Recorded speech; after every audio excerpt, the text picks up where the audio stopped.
My name's Emma. Jack and I have a son, Liam, who's 20 and off at college right now. We've been scrimping and saving for years to keep him there, cutting corners, skipping vacations, you name it, all so he could have a shot at something bigger. We live in the house my grandmother left us when she moved into a nursing home. It's large, comfy, but nothing fancy, just feels like home. Jack works at the local hardware store, and I manage the front desk at a doctor's office. We make do, living a no-frills kind of life, and that's just fine by us. It was a Thursday afternoon, sun hanging just right, made you think about calling it a day early. But then Jack's phone rang, cutting through any thoughts of an early weekend.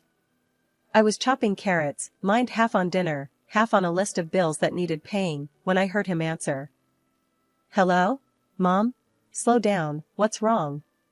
His face went white as he listened. I stopped what I was doing, towel in hand, watching him pace.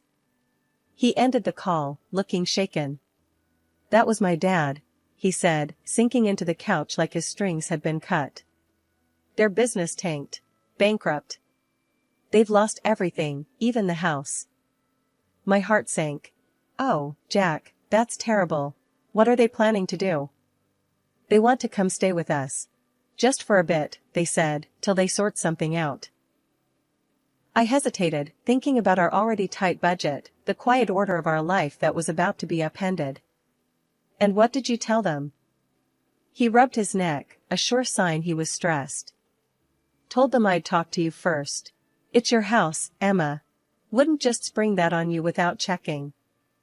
Jack's parents, Frank and Helen, they weren't the easygoing type. High flyers, used to the good life, and our simple setup was miles from what they were accustomed to. You know how they are, Jack. This house, it ain't their style. I know. He looked uneasy. But they're my folks, Em. They're stuck. Thinking of all the times they'd visited, noses turned up at our modest living, it was clear they'd be like fish out of water here. But then, picturing them desperate enough to ask for help, my resolve softened. All right, they can come. But it's temporary, right? Just till they're back on their feet? He picked up his phone, dialed, and after a short, muffled exchange, Mom, Emma, and I talked it over. You can crash here for a bit. But just till you find a place, got it? We're not running a hotel. I couldn't hear what was said on the other end, but Jack's tight-lipped, yes, Mom, we're clear, gave me the gist. He hung up and exhaled long and hard. They're thankful, Em. They'll be here next week. Last week, Jack told his folks they could stay with us for a bit. And today, they were moving in. I watched from the porch as two huge trucks rolled up our driveway, and I swear, my heart sank. Jack was out there directing traffic like some parking lot attendant, trying to keep a smile plastered on his face. Frank was the first to barrel out of the car, a big grin on his face, clapping Jack on the back so hard you'd think he'd won the lottery and not just moved into his son's house. Emma, darling. Helen swept up to me, all perfumed and peppy, planting a kiss on my cheek that felt more like a branding iron.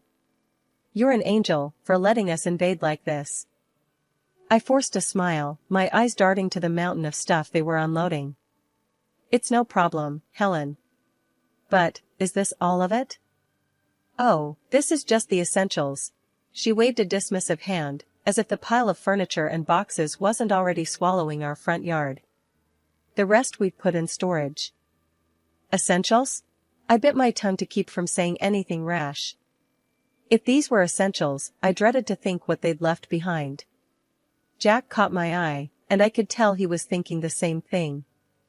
Let's get this stuff inside then, Jack said, more to himself than anyone else. Frank and Helen directed the movers with the kind of authority you'd think they were moving into a palace, not our modest little home. The movers shuffled past, hauling in armchairs, countless boxes, and, would you believe it, a grandfather clock. Who needs a grandfather clock in their temporary home? Right there, boys, just set it all there, Frank directed, pointing at various spots around our living room, which was rapidly disappearing under a sea of their belongings. I pulled Jack aside while the movers took a breather. Jack, this is crazy. They've brought enough to furnish a whole house. Where are we going to put all this? Jack rubbed his temples. I know. I'll talk to them, okay? Let's just get through today. We retreated as the movers continued their work. The whole ground floor was turning into a replica of Frank and Helen's old house. Every corner filled, every space taken over. By the time the movers were done, our once cozy living room looked more like a storage unit. Dinner that night was a chaotic affair. We barely found the table under all the clutter. Frank and Helen seemed oblivious to the mess, chatting away about their journey here. Emma, you really should try this wine, Frank said, popping open a bottle of something French and probably more expensive than our entire grocery budget for the week. We're so grateful to you both, Helen chimed in, her voice sugary enough to give you cavities. It's just till we find our feet. Yeah, about that, Jack started, clearing his throat. We need to talk about some ground rules. Space is tight, and... Oh, don't worry about it, son. Frank waved him off. We'll manage just fine. Won't we, dear? He smiled at Helen, who nodded enthusiastically. I looked around at our invaded space, the piles of boxes, the fancy ornaments, crowding out our simple decorations. Manage just fine? I wasn't so sure about that. Living with Frank and Helen had been an adjustment, to put it mildly. A few days have passed since they moved in, and just when I thought we'd settled into some kind of routine, the kitchen became the new battleground. It was a Tuesday evening, and I was fixing dinner like usual. Something simple and hearty, spaghetti with a homemade tomato sauce. I was stirring the pot when Helen waltzed into the kitchen, her nose wrinkling as if she'd just walked into a barn. What's that smell? She asked, her tone dripping with disdain. It's dinner, I replied, keeping my voice as steady as I could manage. Spaghetti night. Spaghetti? She scoffed, peering over my shoulder. Where's the meat? The fresh herbs? This is what you feed us? Jack, hearing the commotion, wandered in, drying his hands on a dish towel. What's the problem? His mom turned to him with a look that could curdle milk. The problem, Jack, is that we're expected to eat this. She gestured at the bubbling pot as if it were a cauldron of poison. I took a deep breath, trying not to let her get to me. It's what we usually eat. We can't afford steaks and fancy meals every night. Jack stepped between us, his face set in hard lines. Mom, this is Emma's house, and this is what we eat. If you want something else, you're welcome to cook for yourselves. Oh, we will, Helen retorted, her eyes narrowing. And we expect you to provide the groceries we require. We're not used to living like this. I'd had enough. Look, I'm sorry you're used to different, but this is what we can manage. Our budget doesn't stretch to luxuries. Frank, who'd been silent up till then, chimed in, his voice booming. Then perhaps you need to reevaluate your budget, young lady. We're not animals to feed on scraps. Jack's jaw clenched. Dad, that's enough. We're doing the best we can. The room was thick with tension, everyone's shoulders up around their ears. Finally, Helen huffed. Fine. Tomorrow, we'll give you a list of what we eat. You can make sure it's here. The next day, true to her word, Helen handed me a list. Marbled beef, fresh seafood, organic this, imported that. I looked at the list, my heart sinking. That evening, we sat down with Frank and Helen, the list between us on the kitchen table. We expect proper meals, steaks from marbled beef or the finest fish, Frank declared, as if it was the most normal request in the world. Jack and I exchanged shocked looks. We can't swing that, he said, his voice firm but weary. That's just not in our budget. Their response was swift and harsh. Lazy, both of you, Helen snapped. Can't even provide a decent meal. In the end, feeling cornered, I caved to their demands. I started buying only the highest quality products for them, while Jack and I got by on fast food, just to save costs. A month later, I sat down to crunch the numbers, and my heart nearly stopped. Our food expenses had doubled. And to top it off, Helen's daily luxurious baths had sent our water bill through the roof. Dinner had become a battlefield, but tonight was different. Frank and Helen were digging into some lavish dishes they'd insisted on buying, marbled steaks and imported fish. Meanwhile, Jack and I sat across from them, our plates filled with the simple pasta we could afford. The disparity wasn't just on our plates, it was drawing a deeper line between us every day. As they savored another bite of their expensive meals, I couldn't hold back any longer. "This has got to stop," I said, the words heavy in the air. Helen looked up, her fork halfway to her mouth. "What are you talking about now? We can't keep living like this. Eating separately, different meals, it's ridiculous. From now on, everyone in this house eats the same. And we're sticking to what we can afford." Frank laughed, a harsh sound that grated on my nerves. "You expect us to eat that slop?" "It's not slop, it's dinner. It's what we eat," I shot back, my patience fraying. The laughter vanished from Frank's face, replaced by a scowl. Helen chimed in, her tone sharp and accusing. "How can you be so greedy and lazy? Cooking decent food isn't that hard." They both turned to Jack, their expressions full of expectation. "You're going to let her talk to us like this? In your own house?" That was the last straw. Jack's hand slammed down on the table, making the plates jump. "First off, this is Emma's house. And you will treat her with respect." The impact of his words hit hard. Helen's eyes filled with tears, her voice quivering. "I never expected you to raise your voice at me, your own mother." Frank's anger boiled over as he stood, pointing an accusing finger at Jack. "Look at you, henpecked and dancing to her tune. Is this what you've become?" I stood my ground, though my heart was pounding. "Enough. This conversation is over. From today, no more expensive steaks or fish. We eat the same, all of us." Their looks could have frozen the room. For a moment, no one moved, then, without a word, Frank and Helen pushed back from the table and left. Jack and I sat back down, the silence hanging heavy between us. He reached for my hand, squeezing it tight. "I'm sorry it had to come to this." "I am too," I replied, feeling the weight of the evening settle around us. "But it's the right thing. We can't live like this." After the big blow-up at dinner, things cooled down, but only on the surface. Frank and Helen were quieter, sure, but there was a slyness to their silence that put me on edge. I had a feeling they weren't going to take the new house rules lying down, and I was right. It started subtly. A few days later, I was cleaning up after a lunch of sandwiches when the doorbell rang.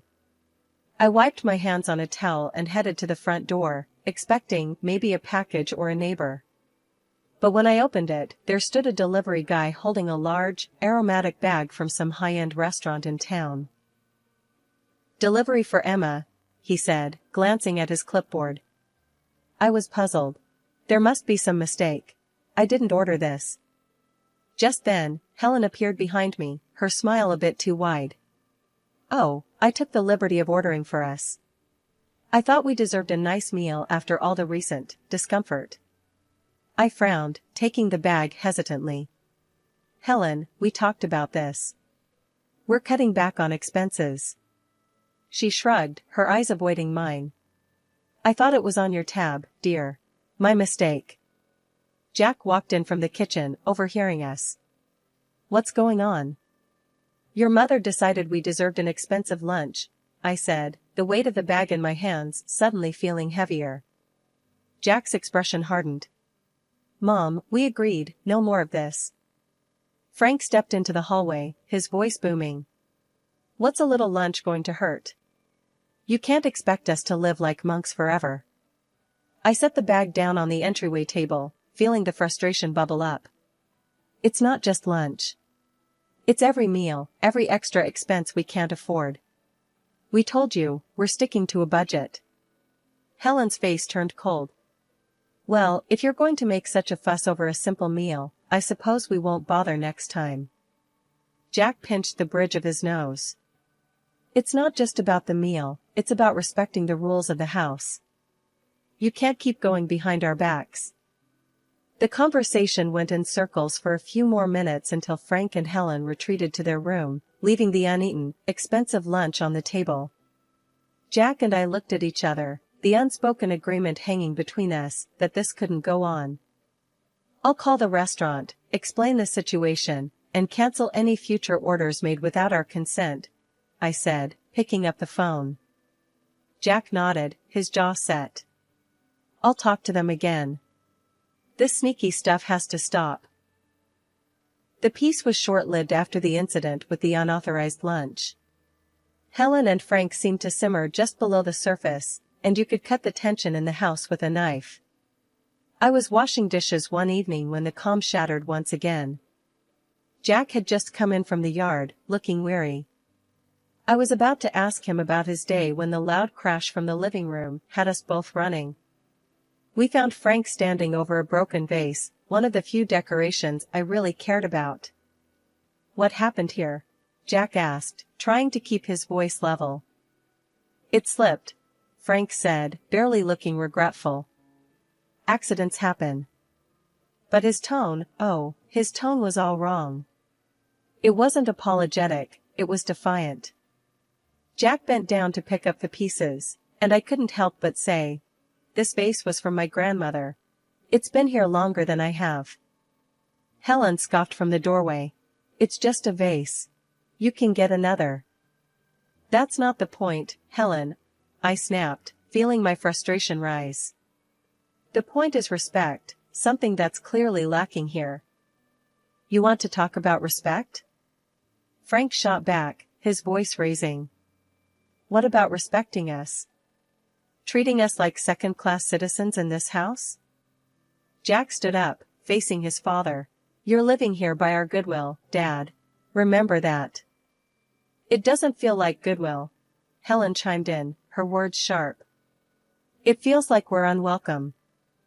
Every day felt like walking on a tightrope with Frank and Helen in our house, but one evening pushed me past my breaking point. We were sitting around the dinner table, the same place that had witnessed countless arguments now, when Helen casually dropped her latest bombshell. "Jack, darling, I found this lovely coat today, and I think we should buy it using the college fund you've set up for Liam," she said, as if suggesting we switch brands of coffee. I choked on my water, coughing as I set my glass down hard on the table. "What did you just say?" I managed, my voice a mix of disbelief and rising anger. Helen smiled sweetly, clearly mistaking my shock for compliance. "It's just money, dear. Liam can always take out loans for college. I really need a new coat." Jack, who'd been quietly seething beside me, slammed his fork down. "Mom, that's out of the question. That money is for our son's education. We're not using it for anything else." Helen's face twisted into a scowl. "How can you deny your own mother a simple request?" "It's not simple, and that's final," I snapped, feeling the last of my patience evaporate. Frank chimed in, his voice raised to a shout. "You're both being unreasonable and cruel. We're your family." The threat came next, his voice cold and calculated. "Maybe the local press would be interested to know how you treat your family." "What about your bosses, huh? Would they like to know?" I felt a mix of fury and fear churn in my stomach, but I knew we couldn't cave. "Enough," I shouted back, standing up. "This is not how family treats each other. You two need to find another place to live. This isn't working." Helen burst into tears, playing the victim, while Frank continued to hurl accusations and threats. The dinner ended with them storming out of the room, leaving Jack and me in stunned silence. Once the house was quiet, I retreated to the bedroom and dialed my grandmother. She picked up after a few rings, her voice a comforting presence. "Grandma, it's Emma," I said, my voice thick with emotion. "What's wrong, dear?" she asked, her tone immediately alert. I poured out everything, the demands, the threats, the impossible situation with Helen and Frank. She listened without interrupting, her quiet hums a steady reassurance in the background. When I finished, there was a brief pause. Then, decisively, she said, "I'll come to stay with you for a couple of months." "Are you sure, Grandma? What about the nursing home?" "I'm sure. It sounds like you need me there, and I'm not one to sit by when my family is in trouble," she declared, her voice resolute. When Grandma arrived, it was like a gust of fresh air swept through the house. She might have been older and moved a little slower, but her spirit was as fiery as ever. Frank and Helen were visibly put off by her sudden presence, their discomfort clear as day. "I'll be staying on the ground floor," Grandma declared firmly the moment she rolled through the door, her suitcase following behind her like a loyal companion. "I expect some things will need to be moved." Frank tried to mask his irritation with a forced smile. "Of course, we'll make you comfortable. Won't we, Helen?" Helen nodded stiffly, her eyes darting around, probably calculating what they'd need to shift or hide away. I couldn't help but feel a surge of relief. Finally, someone was putting them in their place. As soon as the movers finished rearranging the furniture to make room for Grandma, she called a family meeting in the living room. "Now, I've heard quite a bit from Emma about what's been going on here, and I'm not pleased," she began, her tone stern, cutting through any pretense of pleasantries. Frank opened his mouth to protest, but Grandma raised her hand, silencing him. "I'm not done. This house is still mine, technically. And while I've allowed Emma and Jack to live here without rent, that doesn't extend to you too." The blood drained from Helen's face. "You want us to pay rent?" she sputtered. "Yes, I do. $4,000 a month," Grandma stated flatly. "That's outrageous," Frank exclaimed, standing up from his chair. "We can't afford that." "Well, considering the costs you've been racking up here, I'd say you can afford to cut back on your luxuries," Grandma shot back. "But we're family," Helen tried, her voice quivering slightly. "Family doesn't exploit each other," Grandma countered. "Since you've been enjoying a lifestyle beyond your means on my granddaughter's dime, I think it's only fair." Frank and Helen were at a loss for words, exchanging glances as if looking for an out, but finding none. "And one more thing," Grandma continued. "If you think the rent is too high, you're welcome to find somewhere else to live. Or, if you decide to stay, you'll provide me with daily assistance. I need help getting around, meals prepared, and someone to ensure I'm taken care of." Helen's mouth opened and closed like a fish out of water, her earlier bravado evaporated completely. Frank, who had always prided himself on his independence, looked like he'd been punched in the gut. "Think it over," Grandma finished, her voice softening just a tad. "I'll need your answer by tomorrow morning." As they retreated to their room, presumably to discuss their limited options, Grandma turned to us, her expression softening. "Don't you worry, kids. We'll sort this mess out." The morning after Grandma laid down her new house rules, it was like someone had flipped a switch in Frank and Helen. I walked into the kitchen to find them packing their things, a pile of boxes already forming at the door. "We've decided to move out," Frank announced, not looking up from the box he was sealing. "We found a small apartment. We'll take our things and go." Helen was quieter, busily stuffing things into bags, her movements sharp and quick. "It's for the best," she muttered, almost to herself, but loud enough for me to hear. The rest of the morning was a blur of activity. Boxes and furniture moved out the door. Jack helped, more out of a sense of duty than anything else. By mid-afternoon, their part of the house was eerily empty, the echo of their departure hanging in the air. Once they'd driven off, Grandma, who'd been watching quietly from her chair, gave me a knowing look. "Well, that's that then. They'll be all right, you know. Sometimes a little hardship is needed to bring people back to earth." We found out later that they'd sold most of their belongings to cover the rent and their other debts.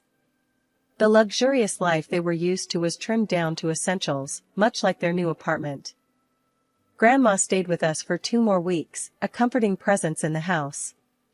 But eventually, she decided it was time to return to her nursing home. Driving her back to the nursing home, I felt a mix of sadness and relief. "Thanks for everything, Grandma.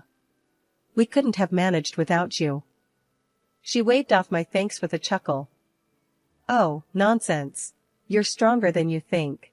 Just remember to stand up for yourselves. No one else will do it for you." I hugged her goodbye, promising to visit soon.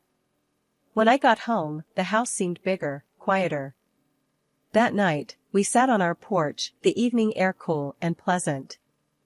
Life had thrown us a curveball, but we had caught it, dealt with it, and were ready to move on. Whatever came next, we knew we could handle it together, with or without anyone else's approval.